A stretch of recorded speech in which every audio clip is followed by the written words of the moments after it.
Saya dulu masa saya teringat waktu saya nak bawa family saya pergi umrah. Mula saya pergi umrah sendirilah. Saya masa tu pergi dengan tabung haji lah. Dengan tabung haji saya pergi umrah. Saya jadi duta lah. Dia letaklah muka saya kat flyer semua. Jadi duta lah. Alhamdulillah ada lah bayaran untuk saya, dia bayar. Alhamdulillah. Terima kasih lah banyak. Sanggup dia tunggu saya kat Seremban pukul 12 malam, dia tunggu saya balik tang Syamah kat Kelumpur. Dia ajak jumpa kat Kelumpur, tak nak kau jumpa dia, jumpa kat Seremban. Senang-senang dia nak balik Doket. Kau senang balik rumah kau Doket, kau datang. Tunggu kat kau ada Tom Yam tu, dia tunggu kau dah ngantuk-ngantuk. Bos tabung haji tu nunggu saya. Jumpa dia merayu-rayu lah, tolonglah tuan jadi duta kami pun semua. Boleh lah. Saya pun Doket atas meja makan Tom Yam tu yang saya sign. Okey. Jadi masa pagi tu bawa lah mak saya dengan adik saya pergi. Sampai dekat lepas makan tengah hari di Madinah, saya pun cakap dengan mak saya, mak rasa-rasa nak bawa lah ahli keluarga kita pergi umrah. Yang susah-susah tu nak bawa pergi umrah, biar dia rasa pergi umrah kan. Mak saya cakap, kau jangan main-main, ni Madinah ni. Kau dah cakap kau rupiah, yalah nak buat lah ni. Akhirnya selang dalam beberapa tahun, saya dapat bawa. Kira-kira yang kena bawa 5 boleh. Monong. 5 boleh orang mau tak monong. Lepas tu nak bawa saudara mara, jangan bagi package yang tauk-tauk. Ini hantar mak, ni hadiah mak daripada kami, ikhlas untuk mak, hotel kami jauh. Kesian mak kau dah lah sikit lutut. Sampai tu, Makkah mana? Tu tanya. Makkah lah ni. Maksud dia tak nampak Masjidil Haram tu mana. Jauh botol hotel lah. Kan? Jadi masa tu 5 boleh orang mono. Kira-kira package orang 9,500. Bawa yang terbaik lah masuk tu. Kali 5 boleh. Tak sah kali lah. Sakit kepala. Banyak kan. 2 monong masa tu kat bank tu. Masa tu keluar duit mana ada transfer kena. Kena ambil dulu borang isi semua kan. Apa? 2 monong. Pertama saya, kedua buku akaun tu. Monong. Bawa 5 boleh orang. Ni cerita betul ni. Tapi bila terdengarlah dalam telinga saya ni bisikan confirm setan tu, padan muka kau. Kau selalu ceramah kau khabar sedekah tak pernah miskinkan orang. Sekarang kau rasa sendiri. Kau tahulah maksud dia tu. Habis duit saya. Kan? Tapi bila sampai ke airport, boleh tengok semua orang dengan kain ihram dah standby nak pergi umrah ni kan.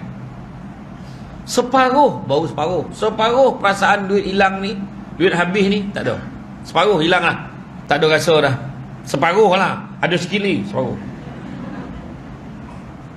Tapi bila sampai ke tanah suci, bila nampak air mata berlinang, semua orang pertama kali ada yang tak pernah naik kapal terbang. Naik kali pertama tapi Makkah, cuba bayangkan. Masa tu saya kat lantak lah. Habis duit Nabi lah dan tak kisah ya Allah. Aku syukur dapat bawa dia orang. Tu belum cerita lagi ke Sanun pergi Taif kata tambah duit. Bagi Taif kena tambah duit pula kan. Berdongong saya lagi. Bila kau nak tambah duit semua, tak apalah lain kali lah. Dia orang tak nak pergi, saya bayarkan untuk dia orang. Pergi. Biar dia rasa pergi Taif. Tak tahu bila datang. Tapi demi Allah ni saya cerita kat semua. Sampai ke Malaysia, tak sampai 3 bulan Allah ganti balik duit saya. Masa tu tak ada lah cakap dalam hati muju balik modal. Masa tu saya cakap dalam hati saya, siapa lah yang aku nak tolong ni ya Allah. Tolong jangan angkat tangan. Ni contoh.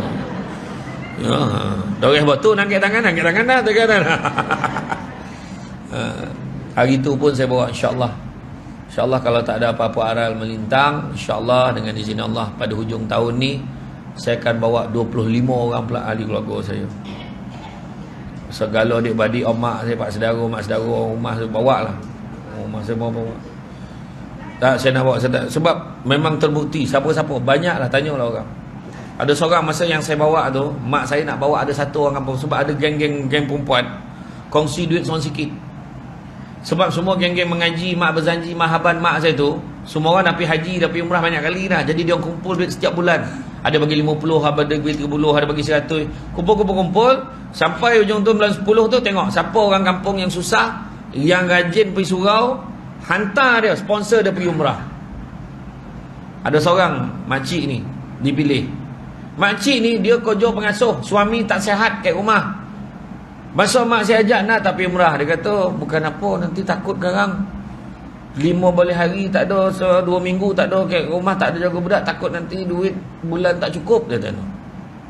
Mak saya khabarkan apa, jangan risau, Allah bagi murah rezeki pergi Mekah ni, kau pergilah sahoi, ujung nama ujung sah saya sebut, kau pergilah sahoi.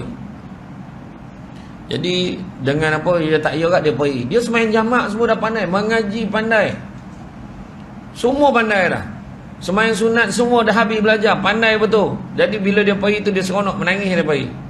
Apa yang berlaku, kisah kesusahan dia pergi ni disponsor oleh orang ni sampai ke pengetahuan jemaah-jemaah tabung haji yang pergi masa tu. Dia orang pula kumpulkan derma kilat bagi dia orang, bagi makcik ni untuk bawa balik. Tak kurang 5 ke 6 ribu bawa balik. Lagi banyak daripada sebulan. Betul tak apa yang kita cakap tu? Betul. Jadi tak sah cakap pergi duit habis lah apa, janganlah. Belum pernah lagi orang pergi Makkah balik dan tak nak pergi ledah. Tak pernah ledah dengan orang cakap macam tu. Berapa ramai orang menyesal tak pergi sebelum PKP. Sekarang harga dah lain. Harga dah lain. Jadi siapa yang tu, ada seorang tu lah yang saya kenal kan, nantilah belum masanya lagi, pergi Paris lah dah, pergi Bangkok lah dah, pergi Jepun, pergi Korea. Sudah menyesal, masa PKP menyesal, kenapa aku tak pergi tanah suci.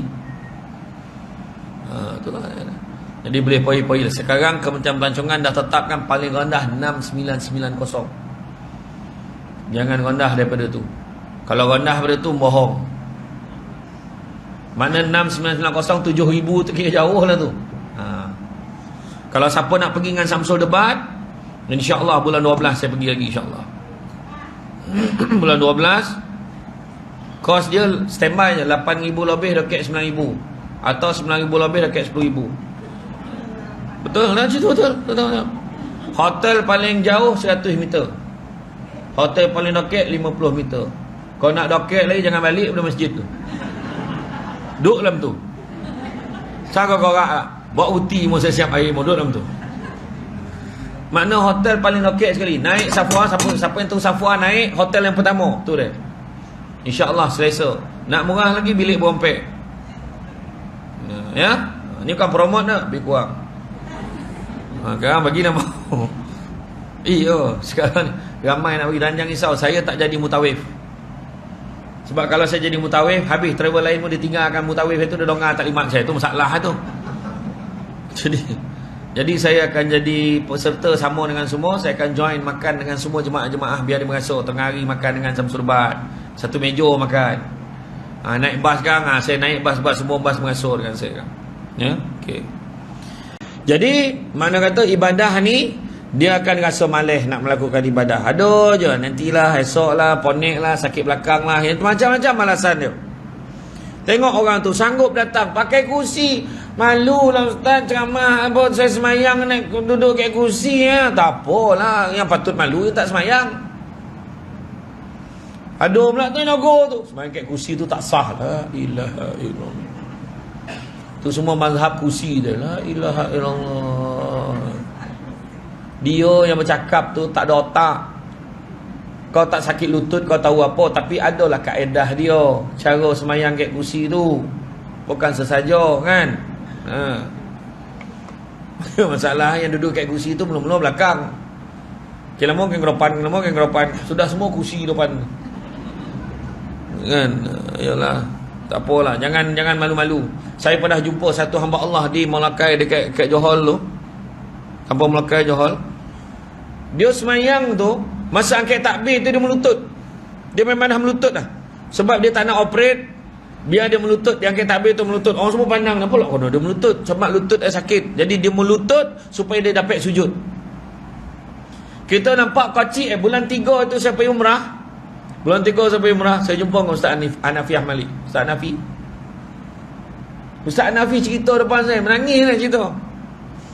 4 tahun, 5 tahun dia tak dapat sujud. Itulah kat Mekah dia cuba, dia kata macam sadap dia kapet ni lambut dia nampak kat Masjid Nabawi tu. Dia cuba sujud, dapat dia sujud, menangis dia sebab dalam tengah sebabkan sakit kanser dia tu kan, dia tak boleh sujud. Dia dapat sujud, menangis dapat sujud balik, tuan-tuan. Kita boleh sujud sihat walafiat tapi tak nak sujud. Tu cerita. Ingat tak peristiwa Isra dan Mi'raj? Nabi jumpa golongan yang pertama paling teruk kena seksa, hantar kepala sampai pecah. Orang yang lihat nak semayang. Sibuk daripada lain, berniaga tak habis-habis. Berniaga online kat rumah pun payah nak semayang. Apa pasal? Kira duit. Jangan ya. Kedua, orang yang tanda korek hati melihat koci dosa pahala ni. Alah tak apa, sok minta ampun kat Allah Ta'ala. Oi, tambah ada. Kita kan umat Nabi Muhammad kan, macam mana pun akan masuk syurga akhirnya, walaupun kena seksa berapa tahun pun, lalas mesti masuk syurga. Amboi confident. Jangan kita lupa, satu hari macam mana Jibril turun jumpa dengan Nabi. Pucat losi muka Jibril. Nabi kata, apa kono kau wahai Jibril? Ini terjemahannya, tak ada jam tu berak tu. Cakap ni 9 lah Nabi ini pahala. Apa kono kau Jibril? Aku tadi terlihat bagaimana Allah memerintahkan kepada penjaga neraka agar memanaskan api neraka selama 1000 tahun, daripada merah sampai menjadi putih. Kemudian daripada putih pula dibakar lagi selama 1000 tahun sampai jadi hitam. Punya panih api neraka ni wahai Muhammad. Kalau terbuka lah pintu neraka tu, walaupun sebesar lubang jarum, hancur dunia ni. Macam tu kau nak cakap, kau nak duduk dalam neraka dulu. Bayangkan, besar lubang jarum tu buka, dunia hancur. Apa je tu? Kalau pakaian orang yang duduk dalam neraka tu jatuh lah kat dunia ni, hancur muka bumi ni pakaian ni. Bayangkan tu. Jadi jangan cakap-cakap. Ya, tak apa weh, kita macam mana pun masuk syurga juga akhirnya. Dan bayangkanlah ada macam mana keadaan neraka tu wahai Jibril. Jibril pun cerita ada 7 pintu. Pintu apa? Untuk pintu neraka sakar, untuk orangnya, untuk orang yang mahapi, untuk orang yang macam ni, untuk orang kafir, untuk orang yang ni, untuk ni. So, sampai 6 pintu ya dia sebut. Nabi pun tanya, lagi 1 pintu tutup siapa? Dah senyap Jibril. Kau cakap lah, 1 pintu lagi untuk siapa? Maka dengan borek hati Jibril pun sebut, sesungguhnya 1 pintu lagi dikhususkan untuk umatmu yang berdosa kepada Allah wahai Muhammad. Menangis Nabi, menjerit sampai pingsan. Dengar 2 pintu, belum nampak lagi umat yang masuk dah. Dengar ada pintu, macam itulah sayangnya Nabi kat gitu.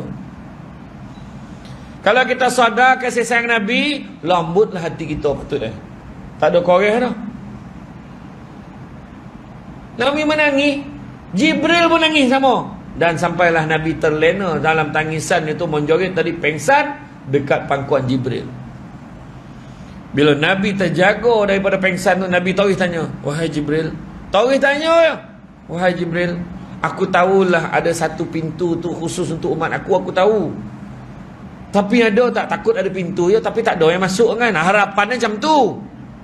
Ada pintu tapi ada tu umat aku akan masuk dalam tu. Ada wahai Muhammad. Nabi terus masuk ke dalam rumah. Nabi tak berbunyi apa pun. Seminggu Nabi menangis. Nabi tak keluar, Nabi tak jumpa orang. Nabi semayang, Nabi menangis, Nabi makan, Nabi menangis, Nabi tidur, Nabi menangis. Menangis dengan umat dia. Jadi jangan pandang kecil dosa pahala ni, kena pandang besar. Pahala ni jadi tak sebab tak nampak macam sembahyang jemaah kan. Sembahyang jemaah berapa kali ganda pahala daripada sembahyang seorang?